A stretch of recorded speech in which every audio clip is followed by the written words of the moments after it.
17 pinjol ini layak untuk diblokir ya. Bukan 17 saja ya, kalau bisa 30 lah paling enggak gitu loh. 30 pinjol legal lah paling enggak ya, layak untuk diblokir gitu. Cuman kita nggak tahu ya apa yang sedang diresahkan atau sedang ditakutkan oleh otoritas jasa keuangan gitu loh, sehingga OJK seakan lebih membiarkan hal ini terjadi gitu loh. Ya, benar OJK telah membentuk semua aturannya gitu loh. Tapi aturan yang dibentuk OJK tidak menutup kemungkinan aturan itu hampir 90% dilanggar oleh pelaku usaha jasa keuangan. Tapi apa yang dilakukan OJK? Nggak ada, sehabis itu nggak ada lagi gitu loh. OJK setelah membentuk aturan seakan membiarkan begitu aja gitu loh. Ya. Dan sekarang kan boleh dibilang masalah pinjol atau pindar ini, walaupun OJK mengganti namanya dari pinjol menjadi pindar, itu kan seakan ditutupi gitu loh. Ya, bukannya sedikit kasus dari pindar ini, banyak gitu. Tapi ini ditutupi, diusahakan untuk membungkam gitu loh. Iya nggak sih? Karena memang menunggu momen-momen viral tersebut. Kalau sudah ada nanti tembus misalnya satu untuk viral lagi, baru OJK-nya baru muncul lagi, OJK baru hadir lagi. OJK hadir ya, bukan melakukan pembenahan, tidak, tapi hanya menyudutkan atau memberatkan hal ini kepada pinjol ilegal. Ya, bukan OJK mencari tahu tentang apa yang terjadi di pinjol legal dia, tidak. Tapi OJK selalu berdalih bahwa ini real dilakukan oleh ilegal. Sementara ya, angka peminjam di ilegal itu sudah sangat menurun. Ya, saya ingat gini loh buat teman-teman semuanya, statementnya gitu loh. Nanti Anda bisa tonton juga video singkatnya ya. Pengaduan paling terbanyak itu adalah pinjol ilegal. Oke.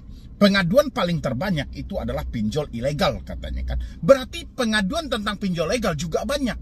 Cuman bukan paling terbanyak, tapi banyak juga. Ya, tapi kenapa hal ini hanya diberatkan kepada pinjol ilegal? Ya, kalau OJK benar-benar dengan aturannya, kalau ada pinjol-pinjol legal kami, ya, tidak sesuai dengan aturan yang berlaku, kita cabut izinnya. Ya, kita akan sanksi mereka. Ya kan? Tapi yang tingkat yang paling parah adalah kita akan cabut izinnya. Tapi kenyataannya teman-teman semuanya, sampai detik ini saya tidak mendengar OJK mencabut izin pinjol karena tindakan yang mereka lakukan di lapangan. Kecuali beberapa pinjol yang telah diblokir OJK itu hanya tidak mampu lagi menjalankan usaha seperti yang diminta OJK, tidak mampu lagi memenuhi ekuitas seperti yang disarankan OJK, dan terakhir adalah pinjol yang mana itu bermasalah dari CO-nya yang membawa kabur duitnya itu. Ya, itu bermasalah dengan hal itu. Jadi nggak ada istilahnya OJK mencabut izin pinjol karena ketidakpatuhan mereka. Berarti OJK menganggap selama ini pinjol legal mereka taat aturan, patuh tentang aturan. Sementara rakyat atau masyarakat di bawah yang sudah merasakan langsung seperti apa kerasnya dan dampaknya pinjol legal itu tidak digubris sama sekali gitu. OJK beranggapan apa yang Anda laporkan itu tidak benar kecuali Anda bisa memviralkan. Nah, justru dari itu buat teman-teman semuanya, sekarang saya pengen Anda itu memviralkan. Kalau saya rasa tidak lebih dari 30 aplikasi pinjol yang saat ini bermasalah dengan diri Anda gitu. Pinjolnya paling itu aja gitu loh. Jadi PR-nya bagaimana kita memviralkan hal ini untuk OJK memblokirnya. Walaupun harapan dari OJK memblokir secara langsung dari pinjol ini sangatlah tipis, tapi kan kita berjuang nggak ada masalah. Apa yang harus kita lakukan, Bang? Pertama, mengumpulkan semua bukti-bukti yang ada. Ya, buktinya berupa ancaman, berupa screenshot, berupa nomor dan segala macam. Walaupun mereka tidak menyebutkan nama aplikasi, ya, tapi paling tidak Anda kan tahu. Ya, Anda kan tahu mereka ini dari aplikasi mana dan aplikasi apa yang Anda pinjam saat ini itu jatuh tempo. Nah, begitu Anda mencurigai dalam hal itu, coba semuanya teman-teman semuanya lapor kepada otoritas jasa keuangan, tembuskan kepada Asosiasi Fintech Pendanaan Bersama Indonesia, dan laporkan juga kepada Mas Wapres kita. Ya, walaupun saya nggak menjamin ya ini akan ditanggapi, tapi ya kita mau gimana lagi gitu loh. Ya kan? Selain kita memblokir dalam diri kita sendiri, kita juga harus berupaya. Kita berusaha nggak apa-apa, mana tahu usaha kita ini membuahkan hasil. Walaupun OJK tidak mau bergerak untuk menyelidiki 30 pinjol yang sangat familiar, yang sangat viral di mata masyarakat, tapi selalu bermasalah. Ancaman hukum, penyebaran data, kunjungan ke rumah dengan penarikan aset, mempenjarakan, ya, habis itu menyebarluaskan informasi pribadi, mempermalukan seperti membuli ke media sosial. Ini banyak dilakukan oleh pinjol-pinjol tersebut. Cuma kita sebagai rakyat, kita ini kekurangan akses dalam hal itu. Ya, kan OJK meminta membuktikan. Ya kan? Karena dia bilang kita yang melaporkan, ya kita yang harus membuktikan. Tapi kan kita nggak punya akses untuk melacak nomor tersebut. Yang jelas si debitur pasti paham saya hanya meminjam di pinjol legal. Kenapa saya diancam? Kenapa saya dicaci maki? Kenapa ada editan-editan gambar yang tidak sepantasnya? Ya kan? Kenapa malah terjadi akan diperjualbelikan anak saya dan segala macam-macam yang disampaikan gitu loh. Ya, maka dari itu, ayo teman-teman semuanya, saya mendukung Anda juga. Anda kumpulkan semua bukti-bukti yang ada. Kita usahakan ini viral, kita usahakan ini booming, ya. Biar kita viralkan lagi tagar hapus pinjol legal atau pindar OJK. Karena tidak sesuai gitu loh. Anda kumpulkan buktinya dan kumpulkan semua pengaduan Anda itu ke sana gitu loh. Ya, di 157. Di mana ruangan tempat OJK itu? Katanya kan itu ada ruang pengaduan dia. Ya sudah, Anda banjiri semuanya. Ruang pengaduan OJK. Sepakat Anda semuanya, kompak Anda semuanya. Begitu Anda sudah melaporkan, blokir pribadi dalam hidup Anda. Blokir pribadi gimana bang? Kita tidak perlu memikirkan lagi. Ini bukti sudah kita kumpulkan. Kita sudah tahu ini pinjolnya ini. Ya, kita sudah melapor ke OJK. Ada atau tidaknya tanggapan, kita harus memblokirnya dari hidup kita masing-masing. Ya, nggak bisa lagi kita biarkan, wah ini akan terjadi dampak besar. Ini akan terjadi. Tidak ada dampak besar kecuali teroran yang mereka lakukan. Ya, bisa atau tidak teman-teman semuanya. Sekarang saya tanya, pinjol yang layak untuk diblokir khusus untuk pinjol legal, pinjol apa saja? Anda isi di dalam kolom komentar dan share video ini sebanyak-banyaknya sampai bumi. Ya, dan Anda kumpulkan juga bukti-bukti yang lengkap. Nanti saya sediakan satu wadah tempat Anda mengirimkan semua bukti-bukti yang ada, tapi Anda juga harus melaporkan kepada otoritas jasa keuangan dan Anda juga tembuskan kepada saya nanti melalui email saya juga. Ya, itu ya buat teman-teman semuanya, karena ini nggak bisa lagi kita biarkan gitu loh. Ya, kita harapan kita, walaupun OJK tidak mau memblokir, paling tidak ini dibenahi lah. Ya, jangan OJK hanya membentuk sebuah aturan, habis itu setelah aturan itu dia bentuk, dia biarkan begitu aja gitu loh. Seakan-akan pinjol-pinjol ini benar-benar sudah mematuhi aturan yang disampaikan oleh OJK gitu. Padahal nggak ada. Ya, pinjol tidak mau mematuhi aturan itu. Bagi pinjol persetan, yang penting bagi pinjol adalah duit saya kembali bagaimana duitnya dengan keuntungan yang ada. Ya, persetan dengan caranya mau seperti apa? Kadang caranya tidak bagus. Jadi sebelum ini memakan korban, alangkah baiknya kita pribadi teman-teman semuanya. Ya, supaya kita bisa menggerakkan OJK untuk meninjau ulang hal-hal ini gitu loh. Kapan perlu sampai ke presiden. Ya, bisa nggak teman-teman semuanya? Kalau bisa isi di dalam kolom komentar. Semua hutang pinjol dilunasi oleh asuransi, mengingat menurut teman-teman semuanya, mungkin informasi yang telah Anda baca, OJK mewajibkan pihak pinjol untuk menjalin kerjasama dengan asuransi, ya tujuannya yaitu memitigasi resiko, ya, atau tingkat resiko dari gagal bayar supaya tidak mengalami TWP di bawah 90 atau mengalami kerugian yang cukup besar dari pinjaman online-nya. Dan teman-teman mungkin menanti-nanti ya hal-hal seperti ini saya bahas. Bahkan hal ini dituangkan oleh OJK dalam COJK nomor 19 tahun 2023, dan sebelumnya juga dalam POJK sebelumnya juga hal-hal seperti ini juga sudah pernah dibahas. Nah, hari ini saya pengen menyampaikan buat teman-teman semuanya biar teman-teman paham seperti apa sih jenis asuransinya, benar atau tidak hutang kita akan dilunasi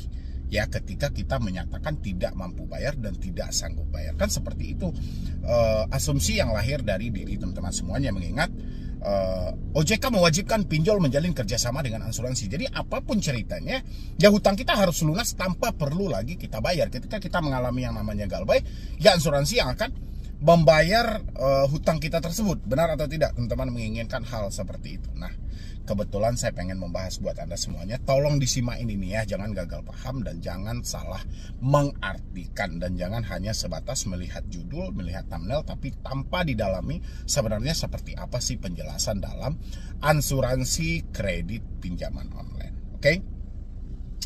Ini saya perlihatkan dulu buat teman-teman semuanya. Asuransi pinjol atau asuransi yang terkait dengan pinjaman online memiliki peran penting dalam mengurangi resiko gagal bayar. Jadi dia memiliki peran penting dalam mengatasi resiko gagal bayar ya, supaya jangan mengalami kerugian yang cukup besar gitu, oke? Dan melindungi nasabah serta pemberi pinjaman. OJK telah mewajibkan pinjol legal untuk bekerja sama dengan perusahaan asuransi untuk mitigasi risiko. Asuransi ini umumnya berupa asuransi jiwa kredit yang akan dilunasi sisa hutang jika debitur meninggal dunia. Nah, udah sampai nggak di poin awalnya gitu loh. Jadi hutang Anda itu akan dilunasi jika debiturnya meninggal dunia. Tapi kita ingat ada satu kasus yang sempat viral juga ya, walaupun di masing-masing pihak telah menepis hal itu gitu loh ya. Sempat viral di akun X waktu itu, pinjol PS Rakyat, yang mana waktu itu disampaikan salah satu pinjol legal ya, itu tetap melakukan peneroran, tetap melakukan penagihan walaupun si debiturnya telah meninggal dunia. Ya, tahu nggak teman-teman waktu viral itu? Ya, kalau tidak tahu, ini saya munculkan coba di sini biar teman-teman juga bisa melihat. Nah, dari poin awal saja tentang pemaknaan asuransi, ini tujuannya hanya untuk mengurangi resiko gagal bayar dan melindungi nasabah serta pemberi pinjaman ketika Anda sudah tidak ada di dunia ini gitu loh. Anda mati misalnya gitu, Anda mati. Daripada si pinjolnya ini mengalami kerugian karena ada orang yang meninggal gitu loh. Jadi asuransilah yang mengcover hutang Anda tersebut gitu loh. Tapi selagi Anda masih hidup, asuransi ini tidak berjalan sama sekali. Tapi premi asuransi itu, biaya layanan di awal tadi, termasuk biaya untuk asuransi, tetap dipotongkan di awal. Jadi selagi Anda masih hidup, walaupun Anda sudah